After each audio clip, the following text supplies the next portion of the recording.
আসসালামু আলাইকুম ওয়া রাহমাতুল্লাহি ওয়া বারাকাতুহু। আলহামদুলিল্লাহি রাব্বিল আলামিন। আসসালাতু ওয়াসসালামু আলা রাসূলিহিল কারীম, আম্মা বা'দু। আউযু বিল্লাহি মিনাশ শাইতানির রাজীম। বিসমিল্লাহির রাহমানির রাহিম। ইয়াওমা লা ইয়ানফা'ু মালুন ওয়ালা বানুন ইল্লা মান আতাল্লাহ বিকলবিন সালিম। আলহামদুলিল্লাহ।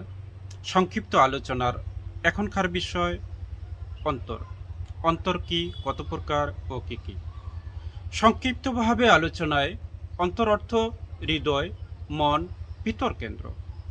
সংজ্ঞায়িত করলে অন্তর মানুষের আত্মাধিক কেন্দ্র, যেখানে ঈমান, তাকওয়া, ভালোবাসা, ভয় ও ইচ্ছা জন্মায়। অন্তর তিন প্রকার। এক নম্বর আল কালবুল সালিম, সুস্থ অন্তর। দ্বিতীয় নম্বর আল কালবুল মারিদ, রোগাক্রান্ত অন্তর। তৃতীয় নম্বর আল কালবুল মাইত, মৃত অন্তর।